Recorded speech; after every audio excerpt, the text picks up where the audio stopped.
happening, guys? Happy Wednesday, and welcome to the Dynasty WarZone, the People's Dynasty podcast. On today's show, we're back at it again. We are reviewing all 16 games from week 4 from a Dynasty perspective. And speaking of back again, doing it again, let's talk about my co-host, none other than the man of the hour and the man with the power, Jerry Sinclair. Buddy, how are you? It is another fantastic Wednesday. We have finally hit the absolute 101 of all months on the Gregorian calendar of October. Not only do we have all sports going, now you're a baseball guy. I'm not so much. I am wearing a Tigers hat. They're in the playoffs. They lost today. They won yesterday. We got a big one against the Guardians. But, brother, we got all 4 major sports. But we're a football podcast. How the hell are you? And then we are just going to talk ball. We are, in fact, I'm a baseball. I'm actually wearing a golf hat. So behind me, if you're watching live on YouTube, there's like an entire collection of hats. I have a University of Cincinnati hat. And the reason why I bring up the University of Cincinnati is, my son goes to the University of Cincinnati. And then, of course, this week, the football game, they're hosting those sons of bitches, the Iowa State Cyclones. So I made sure to tell my son that I would give you hell. But no, dude, I just grabbed the first hat. Like tonight, I'm rocking a Titleist Pro V1 hat. I haven't played golf in really forever, but it's a good-looking hat. I was getting ready to ask you, I'm very impressed that you knew the series standings with the Detroit Tigers. Now, you do work in the hospitality industry where like you've probably heard everybody from Stephen A to God knows who else talk about that game. I'm a Red Sox fan. My buddy Matty Kiwoom, who hosts the show right before this with my other co-host Evan Ringler, and he's a Red Sox guy. They also 1-1. They beat the Yankees, the evil Yankees, last night, and won today. But yeah, I'm probably at this point more of a hockey guy than an NBA guy. Are you a big NBA guy, like a Pistons maybe? Not at all. If the Pistons were in the playoffs, I would watch them. It's the same thing as the Tigers. I am a fair weather basketball and baseball fan. Like when they're bad, I have no right to ask for people to get fired or whine or cry about it because I'm just not invested. If they win, I will be extremely happy and I will buy some gear. But if they suck, it doesn't ruin my day. If they lose to Cleveland, I'm gonna be pissed because I want, Detroit, Buffalo, Cleveland, we're all Lake Erie bros. There's sort of a rivalry there. I want to beat them. But also, the Lions just kicked the absolute piss out of the Browns, which I care about exponentially more. But being a Detroit guy, I have to like hockey. The Red Wings were the preeminent dynasty in professional sports in the late 90s as I was growing up. So, obviously, soft spot in my heart for them. Well, I've always said, Minnesota, Michigan, you guys are literally like South Canadians. You're not quite Canadians, but yeah, I'm not a big hockey guy. Kind of the same, when the Pacers are good, I'll watch. They had a good run. I think it was Game 7. They made it all the way to a Game 7 of the NBA Finals. The Fever, I think they just got eliminated. I don't know. I'd be lying if I said I was watching. I've got too much going on. Their game's tonight. I know. Caitlin Clark is from West Des Moines, which is where I work. So everybody goes ape shit bananas for her, and they still watch the Fever and they should. Yeah, and they absolutely should. She is the golden goose that the WNBA should protect. Yes. And it's not that 100%. It's not because she's a member of the Indiana Fever, which ties to where I live, or she's from or played college ball close to where you currently live. It's just that she brings eyeballs. And when you bring eyeballs, that's huge. So we're going to jump into the body of the show. I do want to play a quick promo for Fast Draft, and then I have a very important note to add on to Fast Draft right after this. I know your sad draft season is over, but just because the NFL season starts doesn't mean the drafting stops. Because Fast Draft has the Flex 6 Frenzy. You're drafting 6 guys for the Sunday slate against 9 other competitors. It's fast, it's furious, it's fun. And as with everything on Fast Draft, there are no salaries. Woo! So go to draftfaster.com, get the app, use your host promo code for a $50 deposit match. Now let's go start drafting faster.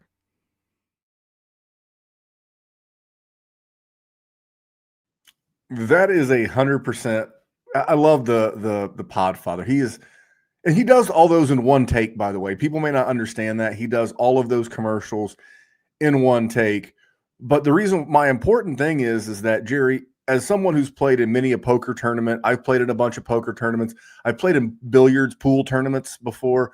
There is nothing better than when a tournament, whether it's Fast Draft or whatever, and there's like a guaranteed prize pool and there's not enough entrants, so you get an overlay. Last week's Flex 6 Frenzy had an overlay. What's that mean? It's pretty simple. It means there was a maximum number of players. They did not reach that, but of course, because it's advertised, Fast Draft paid out the guaranteed first place prize, which means you would have had to have competed against less people to have a better shot at winning that first place prize. Pretty simple. Overlay, pretty sweet. If you want to get on the Fast Draft action, you know the app. You download it, Google Play, Apple Store, and you sign up. You use the promo code WarZone, all caps, all one word, WarZone. It'll get you that dollar for dollar deposit match up to $50, and you too can start drafting faster. All right, Jerry, I don't have a good people, bad tweets, but I do have great people, great conversations. All right. And this comes from our patron chat. And the ladies and gents in the patron chat the other day, they had a lot of questions about injuries because injuries have been a thing. Would you agree? Oh, yeah. And it's not only hampered your redraft team, your dynasty team, and if anything else, like injuries are just another reason to push you back to go play Fast Draft. Whether it's Origins, whether it's the Flex 6 Frenzy, whatever it is, you don't have to worry about injuries there unless, like me, and you have like a $500 winner and all of a sudden CD Lamb gets rolled up on. And anyway. So we've heard and been asked a lot of good questions about injuries, but Jerry, how are you handling injuries in Dynasty right now? Outside of the tears that are flowing from my face because CD Lamb is one of my most owned players. Horrible. I got some teams with Lamar Jackson that I was holding on for. Great. Loving my life. Got some Joe Burrow teams.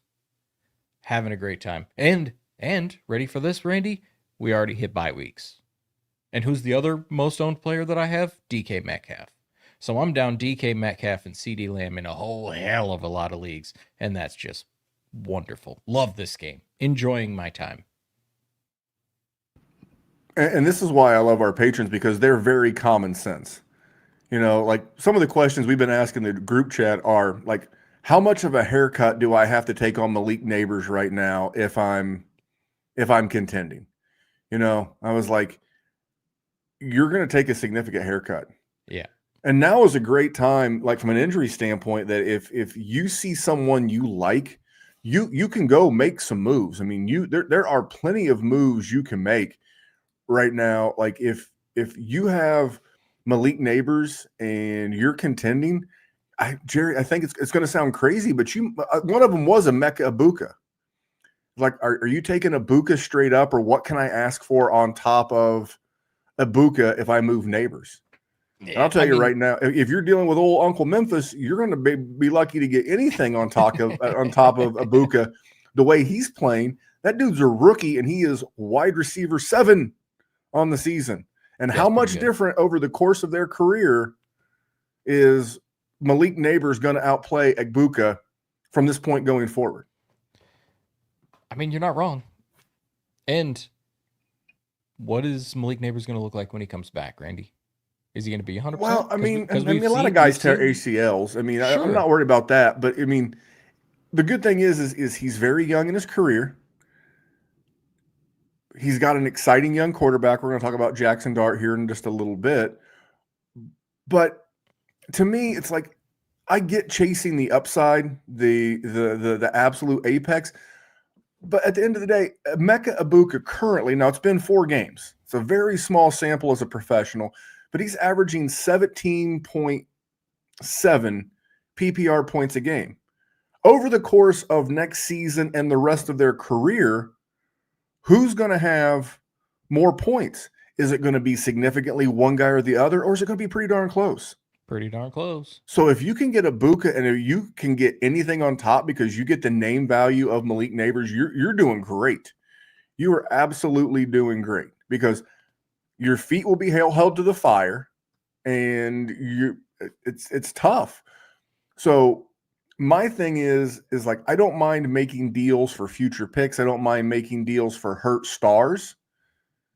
But just be careful. Like if it was week 10, 11, 12, and you're an eyelash away from playing for the money, that's a different conversation. But I don't know if you guys know this or not. The injury bug, it ain't done. No. And the buys are not done. I mean, we've got bad news today on Trey Benson. We got bad news today on Bucky Irving. We got bad news today on a lot of players. Terry McLaurin hasn't returned to practice. And the list goes on and on and on and on. Remember, and I mentioned this a couple of weeks ago when I was advising one of our patrons about trading, Caleb Williams for Joe Burrow. Remember, there's a premium for a healthy player right now, and they may not even be in the same tier. And you can tier up, you can get picks. There is so much you can do. So yeah, I will say this, Jerry, and then we'll move on to the games. You play poker, you play cash game poker. I do. What is the term for the money the house takes out of each pot? That would be the rake, sir. That is the rake. That is correct. You know who doesn't pay the rake? Who? The losers. You know what? You know who isn't affected by injuries? Non-contenders. Nor do you care. So if you can take a guy like Michael Pittman, who's currently playing at like a wide receiver 14, so he's a borderline wide receiver 1, and if you can package him up with like maybe a pick or a healthy running back, that's the kind of guy that you can throw at last year's champion who might have had Malik Neighbors and just go crazy low ball. Nothing crazy about it. By the way, Malik Neighbors on the season, now obviously he got hurt last week, was averaging 15.1 points a game. So you see that? So just that's what I want to talk about, because injuries and beautiful women make dynasty gamers the ones that like beautiful women and makes them do stupid stuff. Don't do stupid stuff. Make some of those bigger all-in type trades as we get closer to either your league's trading deadline or your fantasy playoffs. Jerry, anything on this subject before we jump into the games? Nope. I think you're right. I mean, you use it to your advantage. That's always the lesson. It is always the lesson. It's like, take advantage. It's like people will tell you what their goals are. Listen to them and act accordingly. Act accordingly. You can make so many points. All right, we're going to jump into the games. We're going to go game by game. Same as last week. Dynasty Nugget. I got a game. This week, I picked the games. I gave Jerry the option. He was too quote unquote busy at work. It's inventory day, brother. Hey, first of the month. It's the worst day of the month. We do inventory once a year as a publicly traded company. So but it takes like 5 days. Yeah, I mean, and it takes like 40 people. So it's not exactly a walk in the park. I do have these in timestamp order, I guess you'd say. Thursday night, the Cardinals and the Seahawks hooked up. And here's my question. And I am biased. You guys, if you've listened to this show for any length of time, you know that I love Sam Darnold like family. But how in the blue hell do our friends, our compadres, our homies at Player Profiler have this man as QB 26? And why would he be behind guys like Cam Ward, J.J. McCarthy, Justin Fields, and Bryce Young? I mean, what are we talking about? He's 28 years old. He is playing at a very high level. Yeah, currently he is a QB2. But you know what? He's played against some of the better defenses in the National Football League over the course of these games. And he's going to have but he's QB 20. He's played against the 6th ranked against the quarterback 49ers and the 14th against the quarterback Cardinals. And then they were blowing the Saints out so bad that he didn't really have to do a lot. Oh yeah, and he beat the Steelers. As a starter, including the playoff game last year, he is 17-5 in his last 22 games. He's 28 years old. safe to say, from a dynasty standpoint, which is what we do, he's going to be very, very, very safe for the next 4 years. He's going to be a QB 2, 3 on your roster. There's no way you should be taking some of those bumps. Bryce Young is never going to be able to give you the consistent week in, week out points of Sam Darnold. JJ McCarthy, pretty telling already. Cam Ward, I like Cam Ward. Maybe Cam Ward could be the very next Daniel Jones. I don't know. And then my last thing on this game is, Jerry, I believe it was this very show 24 hours times 7 ago. I said, hey, Trey Benson's going to get his opportunity, but go get Damari Dermacado. If you listened, if he was on your waiver wire and you got him and you are facing the injury bug, you got a starter. So the nugget from there is I don't care who you are, what your draft capital was. If you go to Our Lads and anyone is listed as an RB2 as their team's backup and they're available for free, roster that son of a bitch. Because there is a high likelihood that person's going to have value in the next 12 to 13 weeks. So that is my take from that game, Jerry. Anything on that? And then I'm going to let you talk Vikings-Steelers. And here's the thing about that. Even if you don't believe in Emery DeMercado, which I'm sure there is a vast majority of you out there that don't, use the opportunity. If he is going to start, which there's rumors of Michael Carter, but if any of you have played Dynasty for any stretch of time at all, you've heard the name Michael Carter, and he's never done anything for you, ever. Emery DeMercado is going to be the guy. So when those opportunities arise, sell him if you don't believe him. Like, Randy, I know you got some good teams, and you probably got some Emery DeMercado on there. And you know what you're not going to do? You're not going to start him because you already got a good-ass team. But you know what I'm also not going to do? Keep him in my pocket for when somebody else comes back, and then he's not worth a damn thing. It's the same thing I said last week about Spencer Rattler. Sell him for any second. Any second in the Superflex League, that is a fair asking price. All right, Jerry, I know you're a big DK Metcalf fan. Any takeaways from the Vikings-Steelers game? I mean, he did what he does. He's going to score touchdowns. Every once in a while, he's going to have a blow-up game. He's still the same guy. If I have any takeaway from the Vikings, I hate their quarterback situation. Like, Justin Jefferson is awesome, and you love to have him. But holy shit, with the situation that we have with Carson Wentz, and whenever JJ plays, or how long he stays on the field, how much are you going to rely on him? Like, you're not selling him. You're not selling JJ. Like, you're stuck with JJ, which is unfortunate. But also, you got to temper expectations a little bit and adjust the rest of your roster accordingly if you're trying to win with him. I said this last week. I tweeted it during the game. I was like, if you're a Justin Jefferson GM in any kind of fantasy, dynasty, redraft, DF, I don't care. You will fist fight someone if they try to take Carson Wentz out of that lineup. Because Carson Wentz. He peppered him. He peppered him for sure. And it was a much more catchable ball. 11 targets, 10 catches, 126 yards. He had a season high in points and didn't have to get in the end zone to do it against a below average in the secondary of the Steelers. But you know what? They have got a pretty decent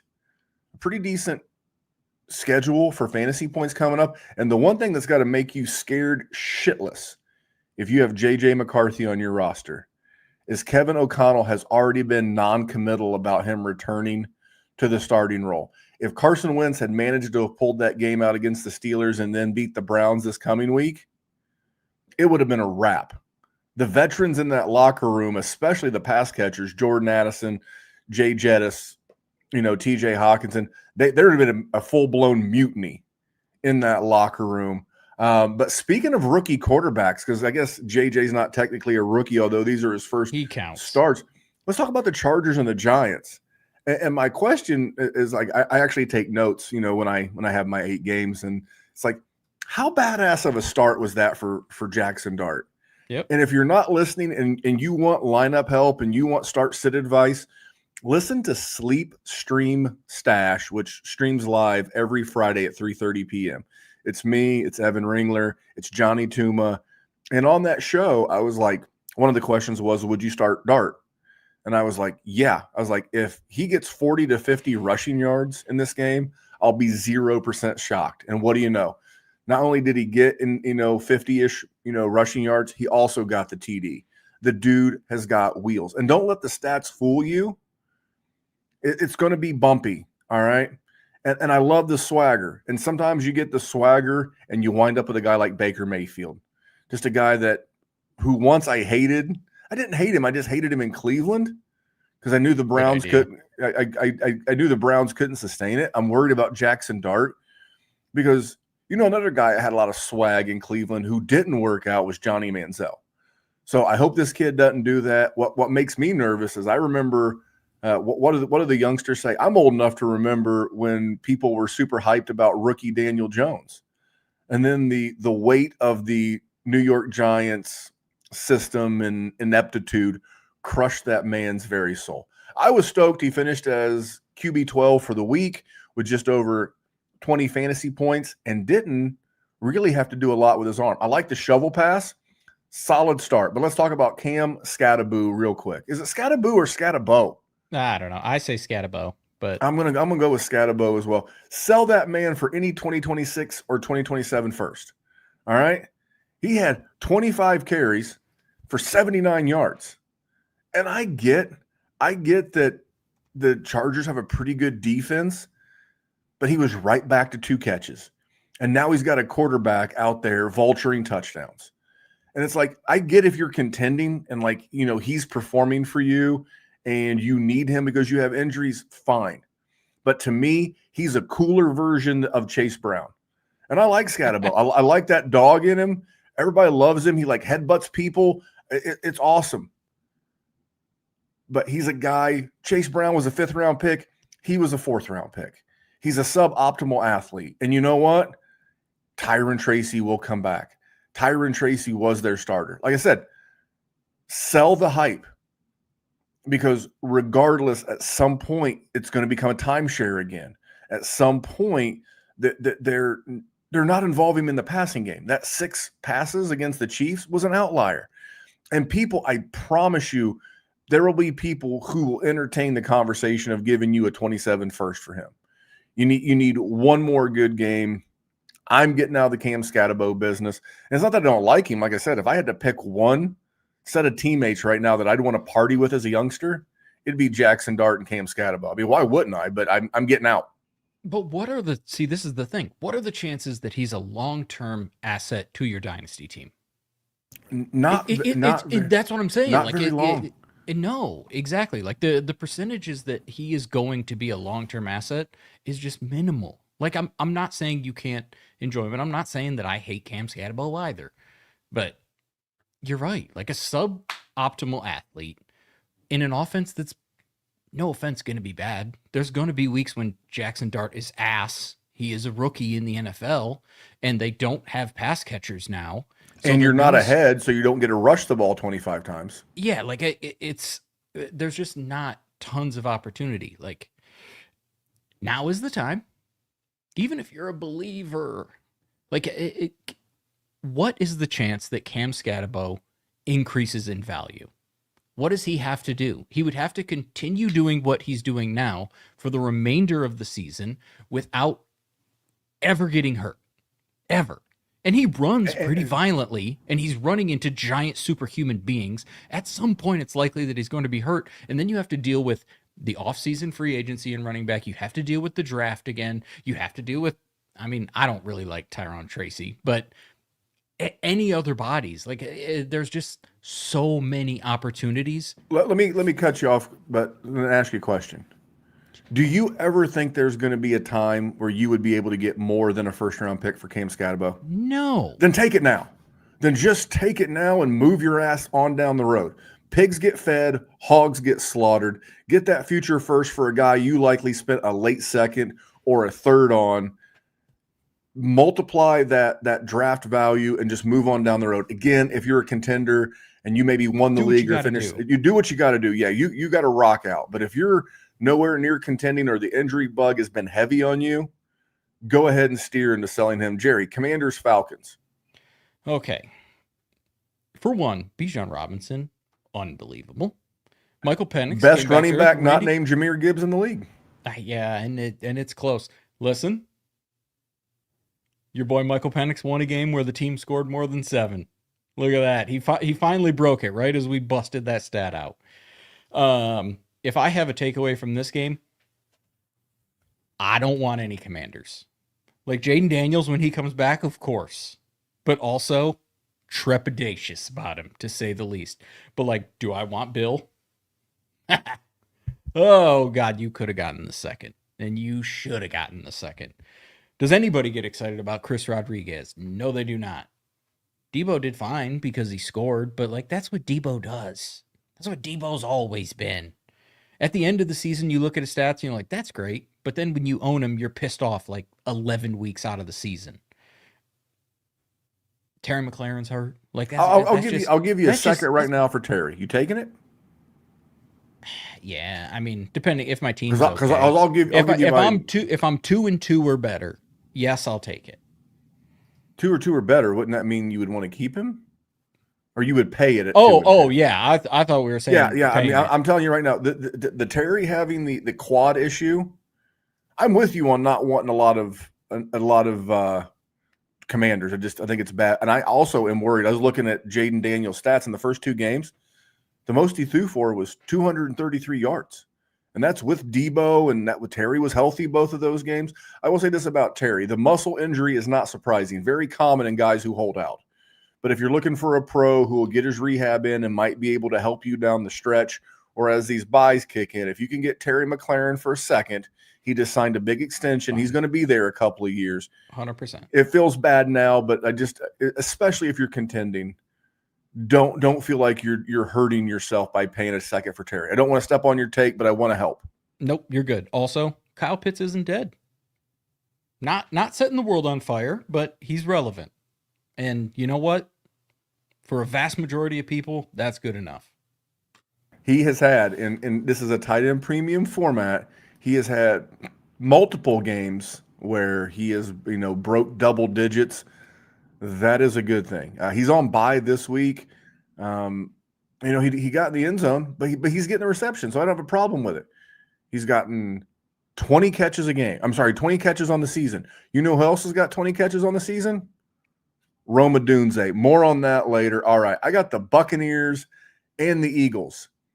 And if you ever needed another subtle reminder that Saquon Barkley is 28 years old and has yet to have 100 total yards in a game this year, this is it. This is it. He is living on touchdowns right now, and that's fine because that's a good offense. But how long is that sustainable? We always say touchdowns are not a sticky stat; they fluctuate. But my bigger take is, and I'm not trying to poke, but I think if you can't ask good, honest, challenging questions about a brand you believe in, you're not helping the consumer. And my question is why is Baker Mayfield QB 17 in the player profiler dynasty rankings? He's not.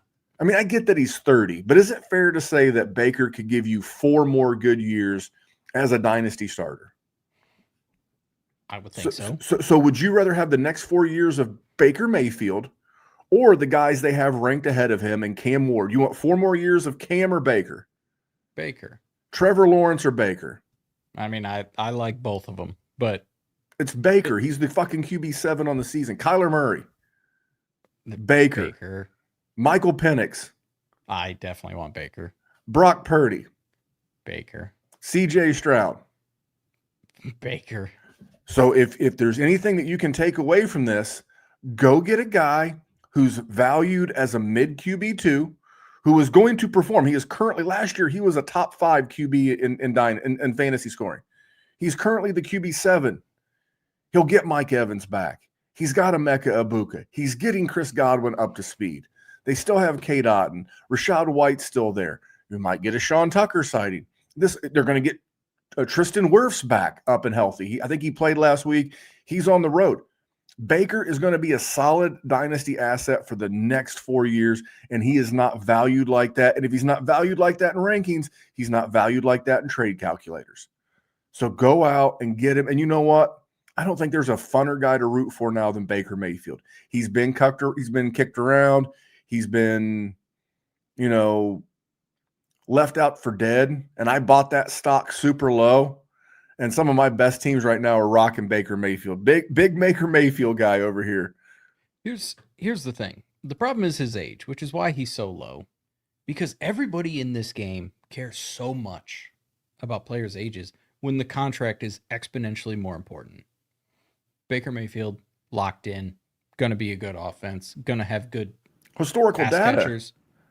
How many guys are in their mid-30s? How many guys are in their early to mid-30s right now that are playing well? That's what I mean. Matthew Stafford, bad back and all.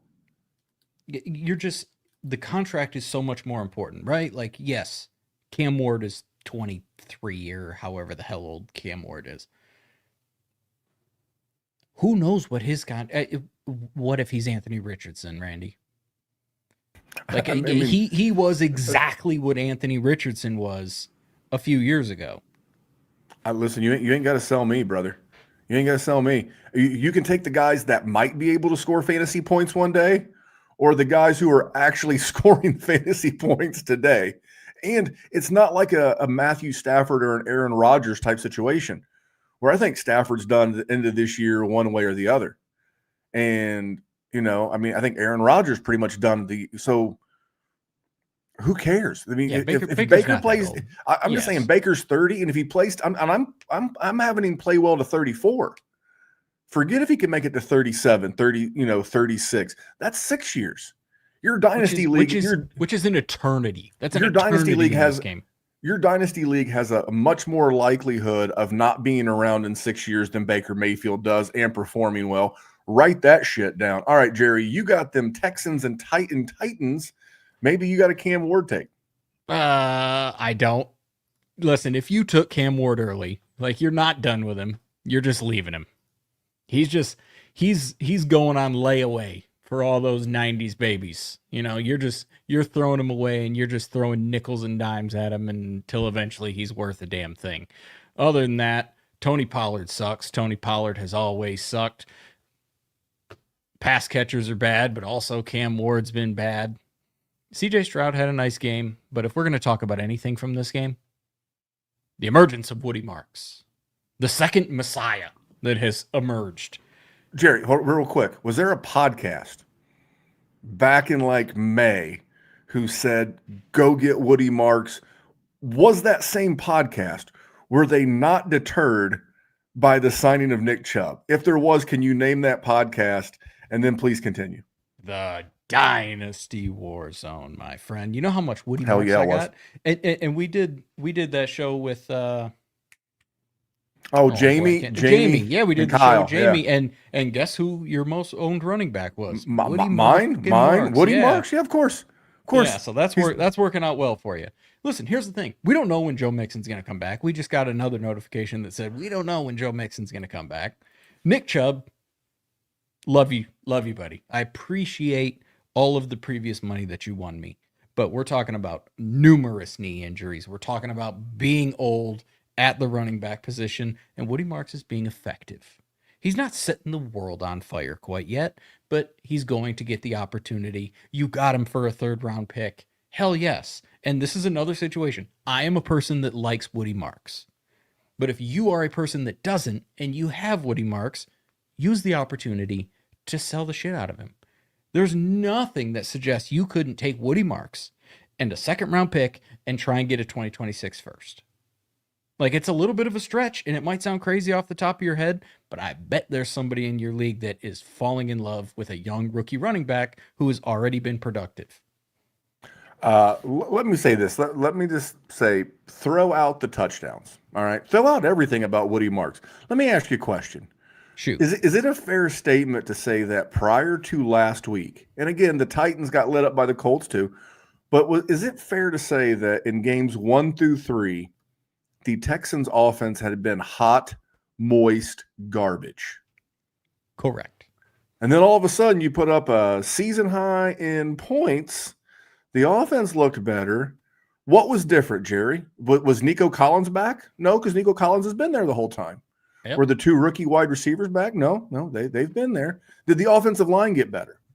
It did not. No, they did not. But you know what they did? Only Joe Quavius Marks. They added a new running back, and what do you know?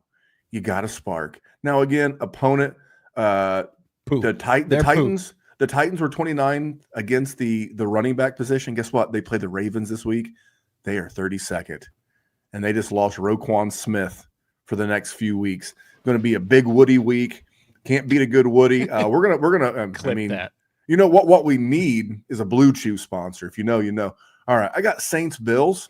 I give the Saints credit. They keep the. I don't laugh. I mean, I was wearing. Remember back in the day, we were sponsored by Manscaped.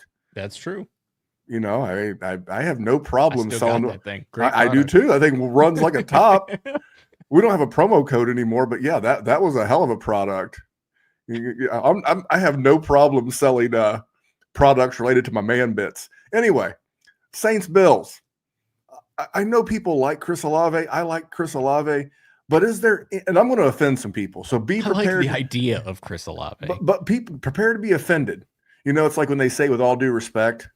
With all due respect, there is no one that lives on being a former Buckeye and his NFL draft capital and his dynasty draft capital more than this dude. And I don't want to hear shit. I do not want to hear shit about his quarterback play. I am watching Garrett Wilson absolutely destroy people week in, week out, week in, week out for now 3 years. He did it with Zach Wilson. He did it with Joe Flacco. He did it with Mike White. He did it with Tim Boyle. He did it with Trevor Siemian.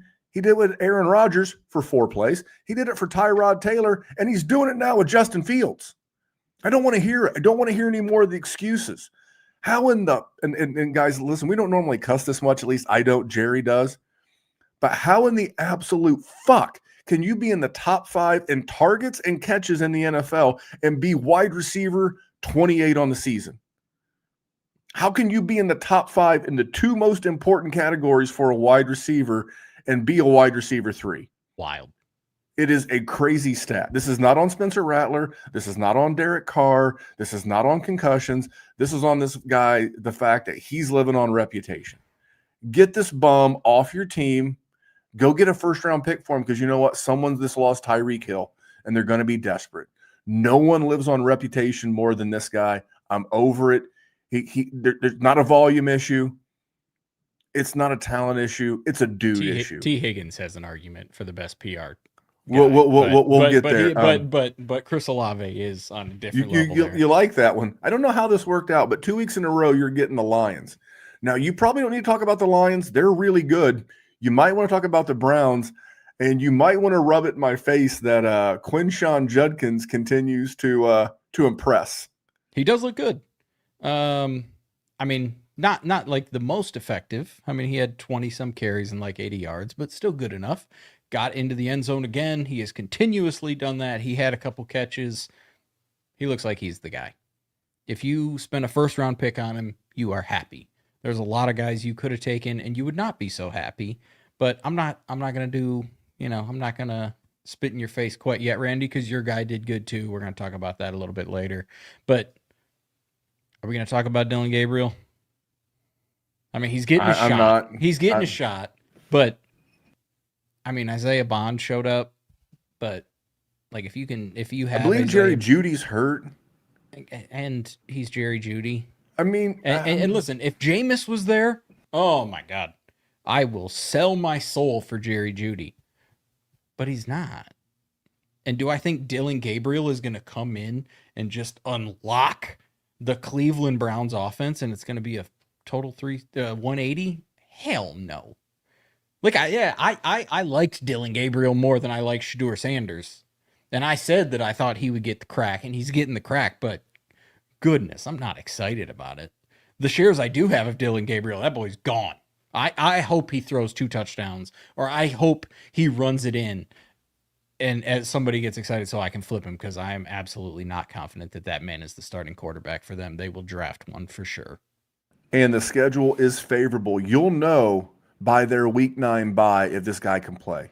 They play the 19th versus the quarterback Vikings, 17th in the Steelers, 26th in the Dolphins, 16th against the Patriots. Then they have a bye. So these next 4 games, they do not play a defense that is in the top half of the league against the quarterback position.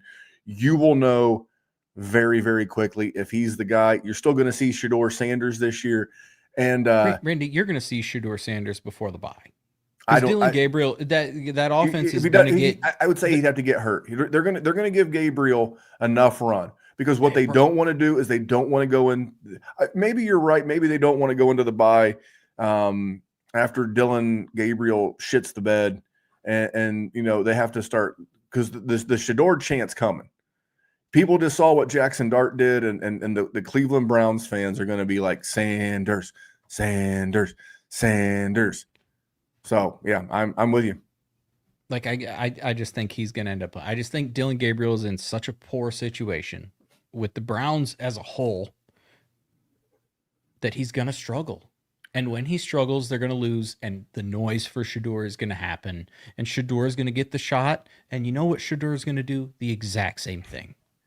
And Listen, his haircut's terrible. the, Have you seen it? He have did his not. little mime video with the cornrows. Fine, that's a kick-ass look. But he's got like a ring of hair around it first. He looks like a medieval monk. Like it's a wild choice, but he's a multimillionaire. I'm just a guy in Iowa. What do I know?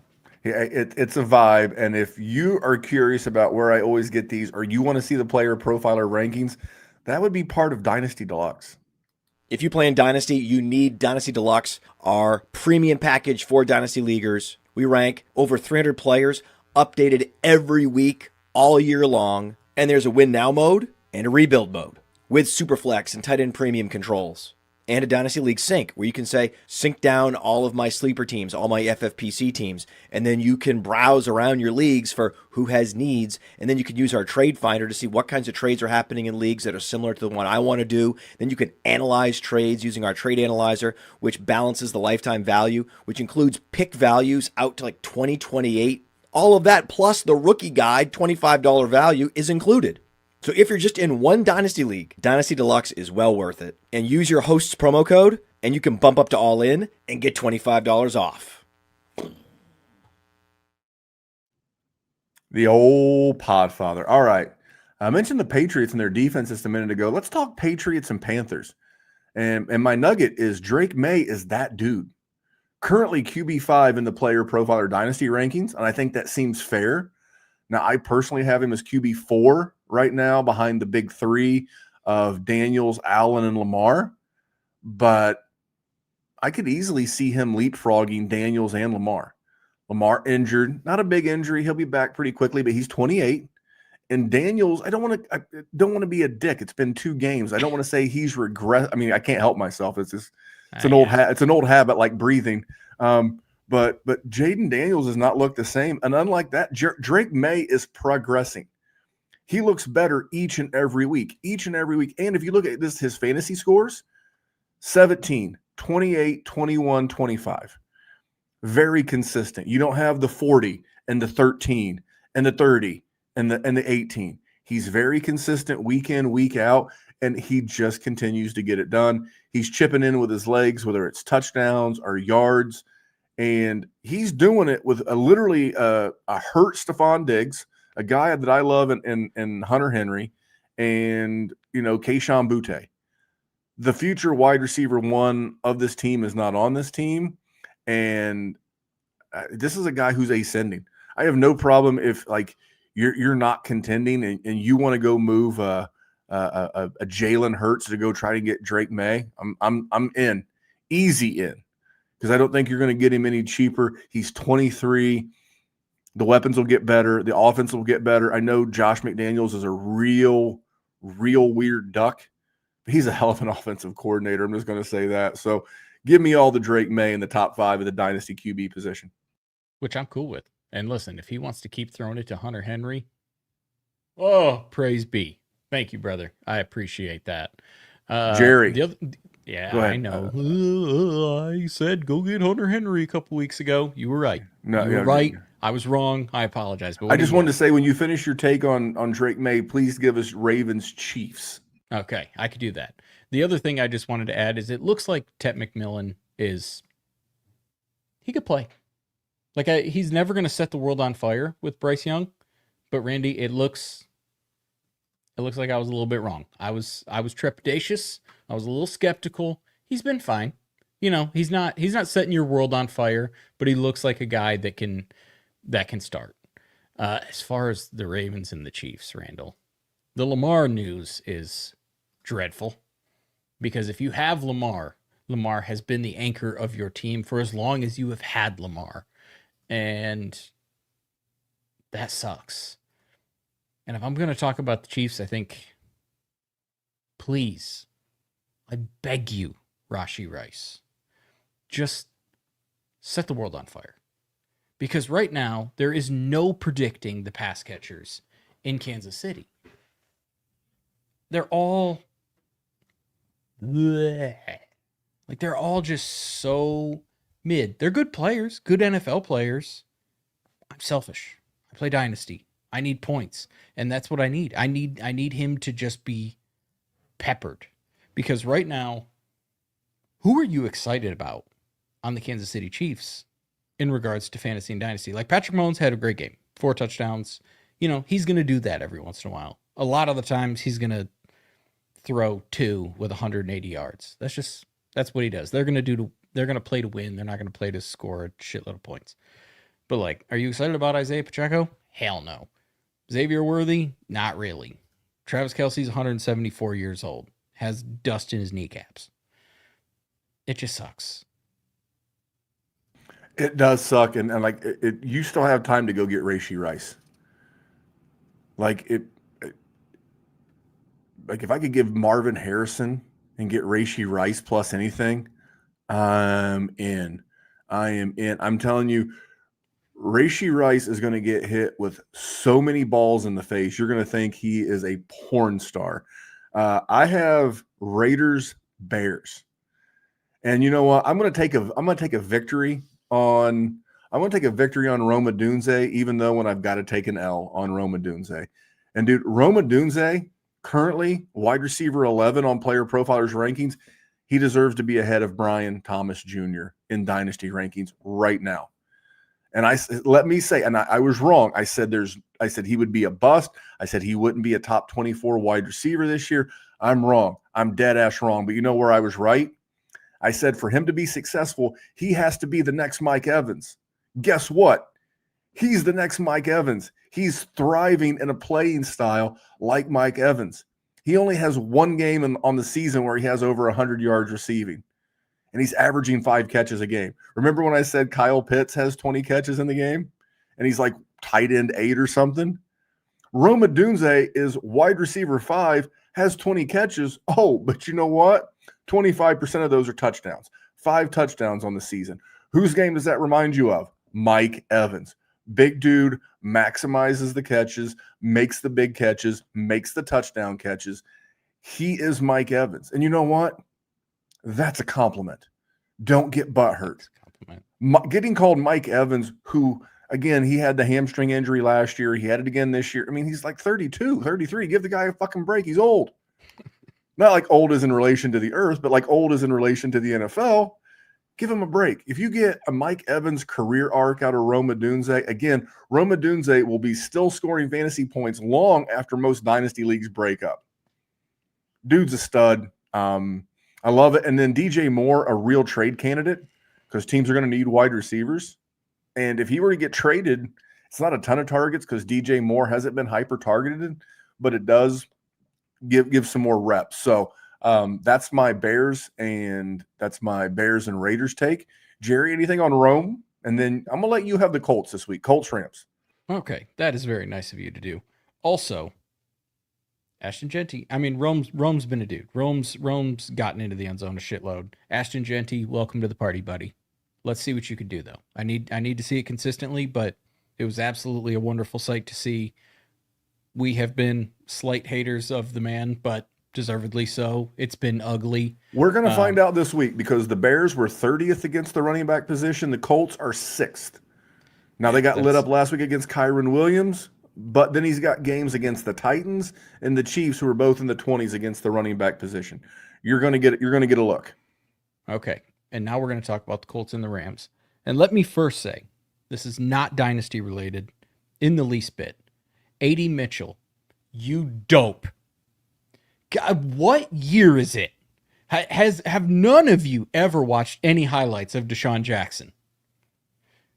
Hold on to the ball until you cross the plane, dude. Like, I get it.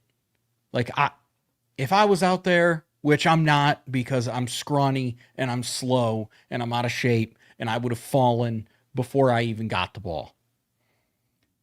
And I know you're excited to just celebrate and have a great time, but dude, score the points first. Like, you're a professional athlete. Like, you're so much better than that. And you're fucking up my Daniel Jones points. To circle back around to me being selfish. Because that was a touchdown that Daniel Jones deserved, and you took it away from me. And it's not it's not like a talent issue. It's not like No.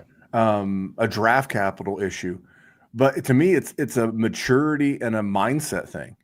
If you ever wanted a clear understanding of why Adonai Mitchell is not playing over Alec Pierce, because Alec Pierce missed last game with a concussion, you had two big examples right there. Alec Pierce does not fumble that ball, and Alec Pierce more than likely does not make that hold on the Jonathan Taylor run. This is why, and I'm working on a project for the offseason for Dynasty about, things that you can't see on a spreadsheet, numbers that you can't see. Why is Bo Nix good? Is it Sean Payton? Yeah, probably. But what are the invisible things that we can't quantify? Like, I'm looking at Adonai Mitchell's player card on Player Profiler. I can see that he runs a 4.34. I can see that he went in the second round. I can see that he has a 96 percentile burst score. But you know what I can't see is he's a jackwagon. You cannot see that he's a jackwagon and cost that team the game. That broke my heart. My wife said she hadn't heard me curse like that in a long time. I was sad for you. But if we're going to talk anything else from this game, Randy, sure. Tyler Warren is him. And I know there was a dumbass on this podcast who said they thought Colston Loveland was the tight end one in this rookie class. And that guy is a dumbass. It wasn't me. It was not you. Oh, okay. It was the dumbass that is speaking words currently. I mean, and again, we brought this up last week, and I brought it up on the individual show that I did in week 2. Randy, I don't care. I don't care if he's he's hey, dude. I tweeted this, and I was kind of being a shithead about it, but again, old habits. Surprise. Yeah, shocker, right? I know. When he scored the rushing touchdown, I was like, Brock Bowers ain't doing that. There's an argument. I'm telling you, I'm not saying he is the tight end one, but I have no problem if you have him as the tight end one. Correct. I will say this. You're hoping. What has Brock Bowers done this year? Well, in fairness, he looks like Sam Laporta. Hold on. Set the world on fire as a rookie. Hold on. I got to get this out. Set the world on fire as a rookie. Underwhelming in the second year. And that's exactly what Brock Bowers is doing. And not to say that Tyler Warren won't do that exact same thing next year, but at this point, there is a real argument that Tyler Warren is the tight end one. And in fairness to Brock Bowers, he banged up his knee. He's wearing the bionic knee brace. He had 5 for 103 in week 1, and then since then, he's lost the pop. He's been, but again, you have to ask, why is he underperforming? It's not that Geno, who's playing like ass, isn't a good quarterback for him. It's not as if they're not going to call plays for him. He's limited right now. And you know what? He has a bye in 3 weeks. He's trying to tough it out. He's trying to be a good dude. He's trying to be out there for his teammates.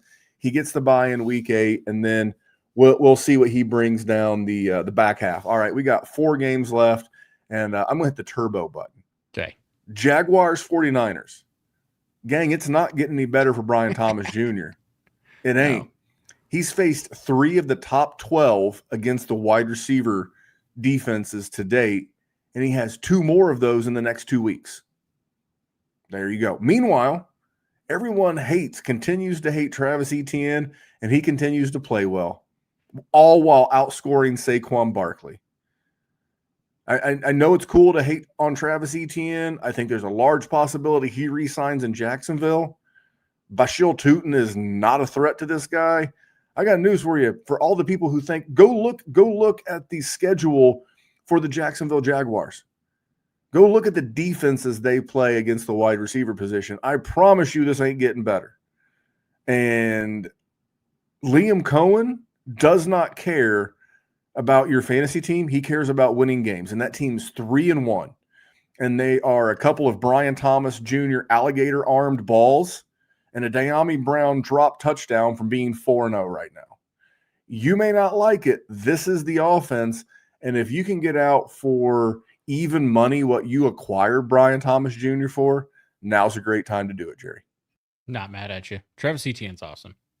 Love him. So who do I got? I got the Packers, probably. You do. I didn't love him initially, but because I thought he was a little overhyped coming out. Dude's just been a pro. He was kind of like a Josh last year. He was kind of like a Josh Jacobs, who never gets the respect he deserves for being a consistent producer. Last year was a little bit down. The offense was but bad. Everybody threw him to the Wolves because he struggled for 1 year. God, and it's like they forgot that the year before he was a top 5 running back on the season. Super talented guy coming out. But yes, you do. You have Packers, Cowboys. Okay. I'm not going to complain about the ties because honestly, Randy, I don't care about the ties. I'm glad the Packers tied. You know what? I heard this. They're behind the North now. I'm going to give you a quick thing. This eliminates the tiebreaker that they have over your Lions. Yeah, good. So now they can because they have the actual tie. They've lost that tiebreaker to the Lions as long as the Lions continue to win. The Lions don't even have to beat them in the next game to maintain that tiebreaker. They just have to have more wins because you know what? They'll have the tie. Suck it, nerds. Josh Jacobs is really good. I like Josh Jacobs. That's what I got. I mean, he is fun to watch, man. Like, I don't like watching that stupid G run down the field, but oh my God, that guy is just fun to watch. Good in the passing game, good running. He's been doing it for not a decade, but close to a damn decade. If you are a contender, there is no 7 reason years. There is no reason to not go out and get Josh Jacobs. Like I know that he's older and everybody likes the really young guys that are really super exciting. Josh Jacobs is locked in, man. Like he is 100% a guy that you can just be comfortable with for a couple of years and just feel great about it. And that's the best you can ask for from any aged running back is just a couple of years. Like, look at Chase Brown. He's going to fall off the face of the earth. We're going to talk about him in a little bit. Also, Dak's the man. Dak gets hate because he's the Cowboys quarterback, and everybody hates the Cowboys, justifiably. Dude's good. Even without CeeDee Lamb, dude looked great. Made George Pickens look like George Pickens is good, which is something that George Pickens has not really had a history of. And I know a lot of you love George Pickens, but he has been a poor man's DK Metcalf and a rich man's Chase Claypool for his whole career. And he made him look good. And he's also usable because Dak's going to huck the ball 14 quintillion times, and he's going to be the benefactor. I was doing a little quick research when you brought up Josh Jacobs. He's been an RB1. He's currently an RB1. He's been an RB1 in, it looks like 5 of his 7 NFL seasons. I'm including this year. And the guy for his career averages 16.2 PPR points a game. Like right now, if you look around the league, there's not a lot of guys averaging more than 60, like 10 guys. 10 guys. That's all this guy does. That's all this guy does. He's under contract this year, next year, and 2027. He's not, and he's 27. He'll turn 28. He's going to play his age 29 and 28 and 29 seasons in a really good offense. Like there's like Josh Jacobs or RJ Harvey. Like RJ Harvey's 24. Like, are you going to get the same amount of production in 3 years? Do you know if RJ Harvey's going to be playing beyond that? You don't. Like, give me Josh Jacobs. You know, I'm going to bring Quinshon Judkins, to use my guy, so I'm not just picking on you. Like, Quinshon Judkins. How long do you think Quinshon Judkins is going to be in the league? I mean, if he stays healthy, he would have to be like a Josh Jacobs to make you benefit that way. Or in the meantime, do I think Josh Jacobs or Quinshon Judkins is going to score more points over the next couple of years? I still think it's Josh Jacobs. A Josh Jacobs career arc for Quinshon Judkins should give you a dynasty sweatpant boner to go out, and just blue chew it up. We got our buddy Brittany Foxworth. She does the thumbnails for our YouTube show. Tremendous graphic artist. And she is a Steelers fan, and she is very happy that George Pickens has a quarterback. I was glad to see George Pickens, say, hey, the wide receiver one's down. I'll step up. I'll do the job. Hopefully a guy I'm getting ready to talk about will be able to do that as well. And I have a couple of notes from the Jets-Dolphins game. And this is going to sound odd because I'm not putting Darren Waller over. But to me, it looks like Miami's offense, Mike McDaniel offense, looks like it needs a tight end, an athletic tight end to jumpstart this thing. We saw it last year with Jonnu Smith. And then when Waller didn't play in the first 3 weeks, the offense looked terrible. All of a sudden, they add the big athletic tight end. And remember, he coached George Kittle at one time. All of a sudden, you add in a big athletic tight end, and it's a one game against a bad defense. But you see the role of this tight end, and it's not like Jonnu was special. He had never done that before, and guess what he's not doing now? Anything.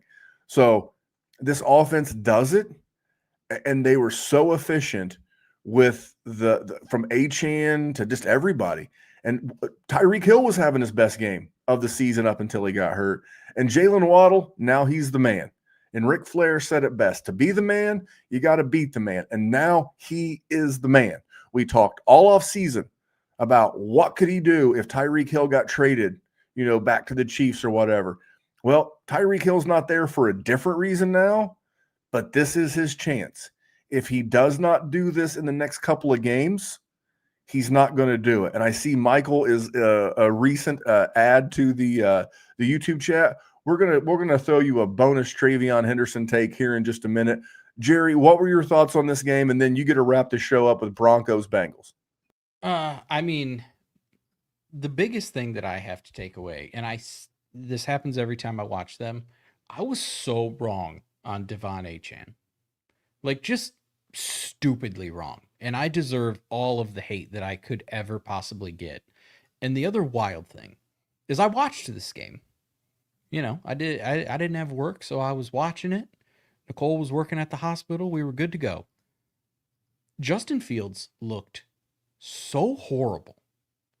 But if you just look at his box score, like Randy, 20 for 27, 226, he got a touchdown, no picks, 7 carries, 81 yards, and a touchdown rushing it. Like, you'd think Justin Fields was awesome. He looked lost that whole damn game.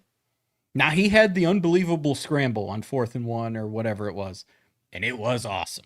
It's exactly what Justin Fields does. But, that was such a boring game to watch, and it was so horrible by him. And, like you're going to start Justin Fields because he has the opportunity or he has the skill set to go for a 40-yard rushing touchdown, which most players just don't have. But he is just not long for this league. So what I will say about that, he's a quick fix. What I will say about that is that's the reason, that's the cautionary tale about box score scouting games. If you just looked at the box score, you'd think Justin Fields lit it up. And like people were talking about, are they going to bench him? Like in game, like are they going to Tyrod in game? He looked so lost. And then it was like, as soon as he hit that rushing touchdown, like he started to do better, mostly because he started targeting Garrett Wilson, who is awesome and just needs a quarterback that can help that brother out. I love a good reclamation project as much as anybody, but he is not the quarterback of the future for the Jets.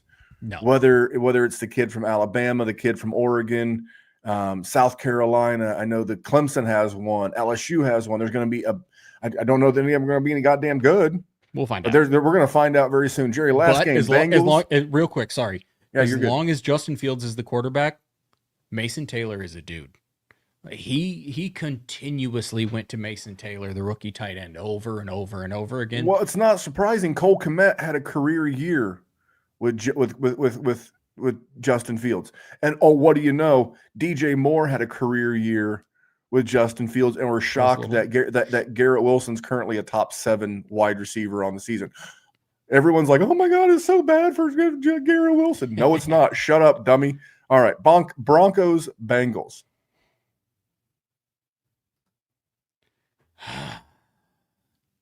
Jake Browning is so much worse than Justin Fields. After all of the horrible things I just said about him, good God, I cannot imagine watching a worse football game. You want to talk about a Thursday night game that was on Monday night? It was that. He just kept launching it up to T. Higgins, ass throws. Jamar Chase just didn't really target him for the longest time. Jamar Chase is on the sideline just bitching. He goes up to Zach Taylor. He's bitching. Like, get me the ball. Like, I'm Jamar Chase. I got a ding dong that rubs against my kneecap, and I'm just not getting targeted. Like, it was so bad. Chase Brown, don't care. Told you to sell him. Hopefully you listened, because you're not getting peak value now. As for the Broncos, your boy Bo Nix looks good, but we got to talk the running back situation, Randy. So RJ Harvey's biggest issue, and Jax Falcone tweeted this. I don't remember verbatim what he said, but it was something along the lines of RJ Harvey's biggest issue is that J.K. Dobbins is awesome, and he's right. Because given the opportunity, RJ Harvey was also awesome. But J.K. Dobbins was first, and he got those first cracks at it. And you're not always going to go against the absolute worst quarterback in the league and get unbelievable amounts of offensive opportunities. But it was nice to see. I think he got 100 yards between rushing and receiving. He got the touchdown at the end. You're happy if you have RJ Harvey, He showed you that he can play in this game and that he can compete and that he's not just Caleb Johnson. For those of you that took Caleb Johnson over RJ Harvey, I definitely did in a few leagues. That sucks. I'm going to tie this back because Michael, and guys, if you watch on the live stream and you comment on YouTube, I'm going to try to do my best to either type an answer to you in the chat or answer it on air. And Michael Rasmussen said, late to the show, any mention of Travion Henderson? No, but I feel the same way about Travion Henderson as I do about RJ Harvey.